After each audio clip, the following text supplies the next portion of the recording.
So greetings from Pennsylvania once again, and as promised I am starting some of my French and Indian War videos here in Pennsylvania, and I'm currently along the banks of what's called Penn's Creek here in Selinsgrove, Pennsylvania in Snyder County.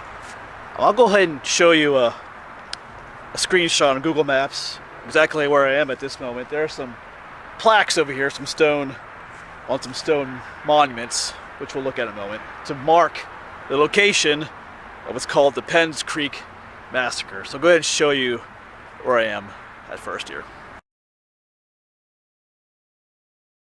So this is Penn's Creek right here. That bridge is Route 522, and the memorials are right here, or the stone plaques. This is called South Old Trail. Down that way would be Selinsgrove, and if you follow Penn's Creek, it'll take you right to the Susquehanna River, just down the ways a little bit. So that's where we are, if you want to come visit this exact spot.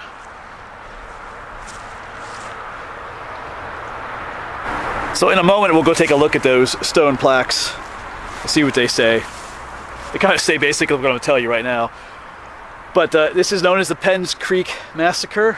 The one thing you should note, even though that the site is memorialized right here, most of the attacks did not occur at this location. They occurred all along Penn's Creek for miles, maybe 10 miles or more, all the way up to Mifflinburg in Union County. So it wasn't just one location.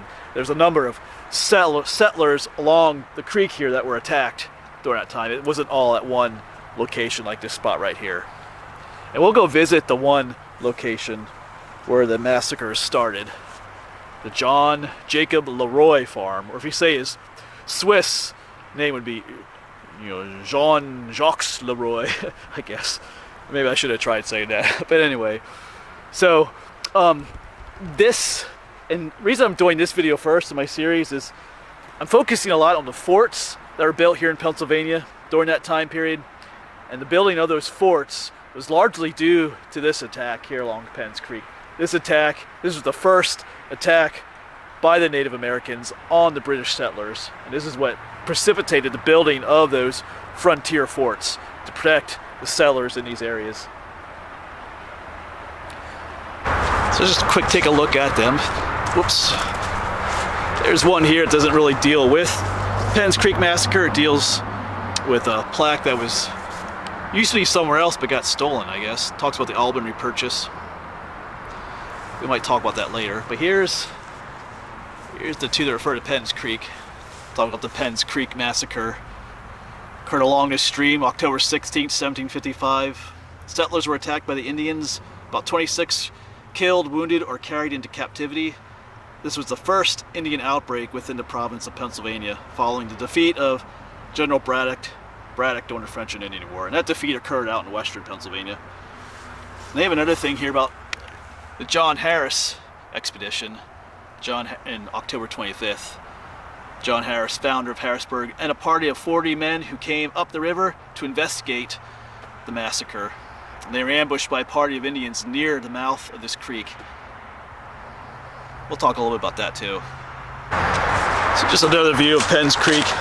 I'll be filming at some other locations too as I make my way up to the site of the first massacre, the Leroy farm. Some places that are not quite so trafficky with noise and stuff. But things would have looked a lot different back then than they do now. So to understand this attack, you have to understand what was going on with the Native Americans at this time in Pennsylvania. They were not pleased with their situation, and the Native Americans in general were a tribe called the Lenape, or sometimes the Delaware. And I'm not justifying their attacks in any way, but a lot of times when you learn history, it's good to learn the other side as well. I mean, what happened to these settlers was horrible, and I'm not justifying the attack at all, but it helps understand why the Native Americans attacked in the first place. There were several land purchases made around this time that were not exactly fair to the Lenape tribes. Of course, most of those land purchases were not fair in general. But the one was called the walking purchase. And it was a purchase was made as far as a man could walk in 2 days, and that land would be given to, Pennsylvania. Well, the Europeans actually we cheated a little bit, I guess you could say, and instead of just walking normally, they sent the 2 fastest runners they had, and they walked a much further distance than the Native Americans anticipated, so that they lost a lot more land in that purchase than they were anticipating, and they weren't too happy about that. So they ended up moving out this way to the Susquehanna River, right where we are now in the Selinsgrove area. But then, unbeknownst to them, the Iroquois, another tribe to the north, who kind of, controlled this land, the Iroquois sold this land to Pennsylvania, but didn't tell the Lenape that they sold the land, so they had to move again, and they were not happy about that either, at all. I mean, put yourself in their situation, you wouldn't be happy either. So they retaliated, and thus you have the Penn's Creek Massacre. All right, so once again, there's the memorials. So I'm gonna hop back into Naomi, and we're gonna drive to another location up in a place called New Berlin, which is still in Snyder County. And we'll talk more about what happened. And then from there, like I said, we'll head to the site of the Leroy farm where the first massacre occurred, or the first killings.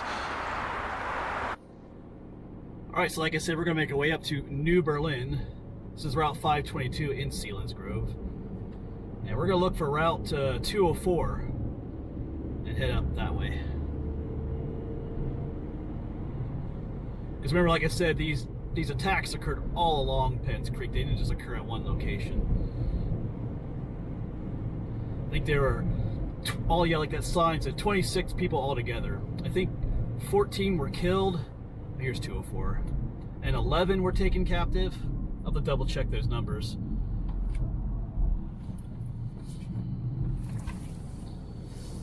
Yeah, I turned too quickly for Route 204. I turned right into a grocery store there.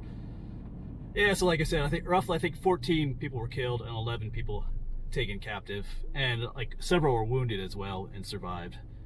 So like I said, it occurred all along Penn's Creek here, because I think Mifflinburg is almost like 10 miles away from Selinsgrove.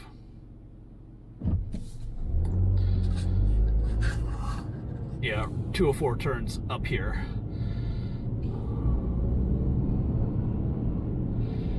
Nah, we'll be on the right highway.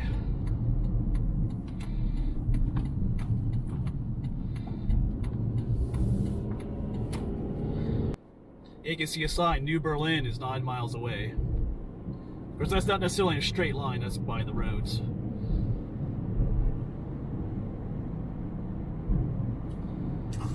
So I have arrived in the town of New Berlin, and we're back along the banks of the Penn's Creek here. That's a beautiful view down there. Looking off towards the sun there. Starting to lose daylight a little bit out here. But up there is the town of New Berlin. I don't know if anything in particular happened here, but I just picked this spot to tell you a little bit more about the story before we head up to the site of the Leroy farm where the massacre started. So as stated, the massacre did occur on October 16th of 1755, and it occurred all day long, all along this creek. Like I said, we're quite a few miles from where that marker was. We got the sun shining in my face there. But it started at the Leroy farm, and the father was killed. They found two tomahawks embedded in his forehead, and he was burned pretty well too, because they had burned the house down. They believe that they actually dragged his body back inside the log cabin purposely to burn his body. His son was taken captive along with a 12-year-old sister. The sister's name was Marie. We'll talk about her later a little bit. And there was another little girl with them as well. They're not sure who she was, or if she was just visiting or something like that, but she was taken captive as well. And then a half mile away, another family was attacked, the Leininger family. And that father was killed as well, along with his 20-year-old son. And two sisters were taken captive, Barbara and Regina, or her English name would be Rachel. But fortunately, I guess you could say, his wife and another son were not at home at the time, and they survived the massacre. They were at the mill. But there's 3 girls, Marie, Leroy, and Barbara and Regina Liner. They all have a very interesting story that we can learn about. They were all taken captive. I'll probably talk about those in other videos, their story. Marie and Barbara were captive for about 3.5 years, and Regina was captive for 9 years. But there's a cool story attached to that as well. But I think I'll share that in another video. It's also pretty gruesome too, their story. Things that happened. Yeah, so about 14 of these settlers were actually killed. Most of them were scalped as well, because in the account that Barbara and Marie tell, while they were in the Indian camp, you know, the Indians kept coming and going and bringing back more scalps from throughout the day from the different attacks all along this stretch of the creek. So, pretty gruesome situation to be in. Alright, but I'm going to tell their story in another video. It's video worthy, because the grave of Regina Liner is not too far from where I live, actually. And I've been there before. Pretty interesting story. Alright, we're going to head on up to Mifflinburg at the site of the Leroy Farm massacre where it occurred. There's a little stone monument there that I want to try and find. That sun is shining out from that way. Alright, let's get back in the Jeep and head on up to Mifflinburg. Alright, so here we got the sign, Mifflinburg 5 miles. We're going to head west on 304 after some cars pass. So another 5 miles to Mifflinburg. So I'm looking for the junction of Tice and Ridge Road. That's where this little stone monument should be.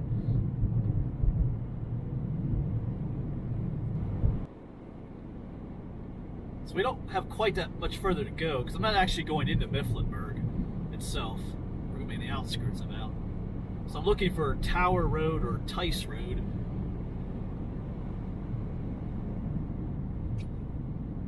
Well, that's not it. That's Smith Road.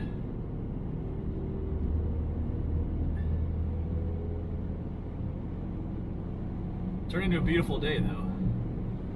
You can see those blue skies on the camera there.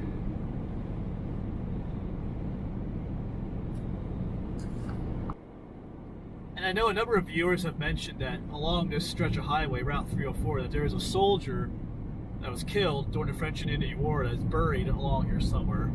I did a little bit of research on that. I couldn't really find anything offhand. So if you know more of the exact location where that is, you can share that down in the comments. I'm not sure if it's in this section of 304 or not.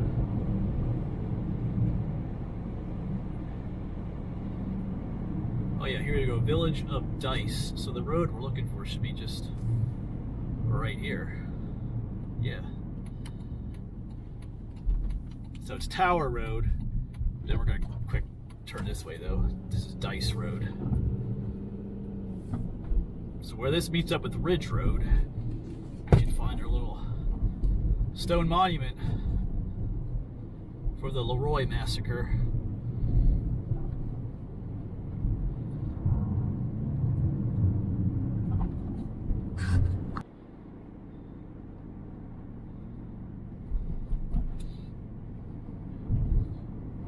Beautiful countryside back here, though.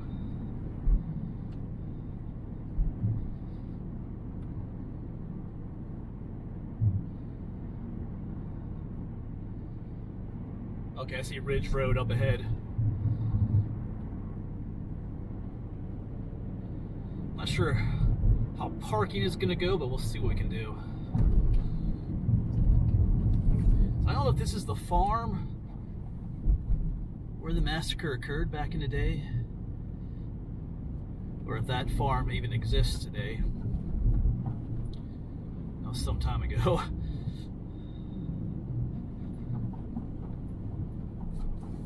Oh, it looks like an old house up there as well. Right up here is the junction. I can see the stone monument up there. Actually, it's right ahead of us here. I gotta find a place to park. Yes, I parked just down the road here. Right up here is the stone monument and plaque. Like I said, I'm not sure exactly where the farm was. It looks like there's a little, almost like a little cemetery way up there. I wonder if there is. But here's the little dedication. John Jacob Leroy was killed by the Indians near this spot during the time of the Penn Creek Massacre, October 16th, 1755. Kind of says pretty much what the other one said. But it talks about a daughter of John Jacob Leroy, Marie and Barbara Liner, were taken captive at this time and taken to the Muskogum in Ohio, from which they escaped several years later and returned to Philadelphia. Yeah, so it almost does look like there's a cemetery up there. I'll zoom in on it for you. Yeah, but that's private property up there. I'm not really sure if that's related to this situation or not. Like I said, I'm not sure exactly where the exact location was. It does mention there being a spring named after Leroy called Leroy's Spring, which flows out that way. So somewhere around here is where the Penn Creek Massacre started. You know, if you know more about that cemetery up there, you can let me know. But I don't want to make anybody angry either by going on their property. There's an old house down there. All right, Naomi is waiting for me. All right, so I'm gonna go ahead and end this video here, I think. I was gonna talk a little bit about the John Harris expedition, but that plaque that we were at earlier basically summed it up. You know, after this massacre happened, the Penn Creek Massacre, John Harris, who was the founder of Harrisburg, PA, he came up here with a group of like 40, 50 men just to investigate what happened. And on the way back, they were ambushed by a group of Native Americans, and a couple of them were killed. So yeah, I mean, sad history, but it is part of our history. Pretty interesting. I'm glad I had a little bit of trouble finding exactly where that stone monument was going to be at, but I eventually found an address for it. So anyway, as always with these videos, you know, I haven't covered every little nitty-gritty detail. You know, you can always do more research on your own if you want to. And I will be making another video about the captive girls. It's a really interesting story. And I made another video today about some of the forts along the Susquehanna River, so you'll see that in a bit of time as well. All right, run out of daylight. Gotta get home, get a video uploaded for you guys.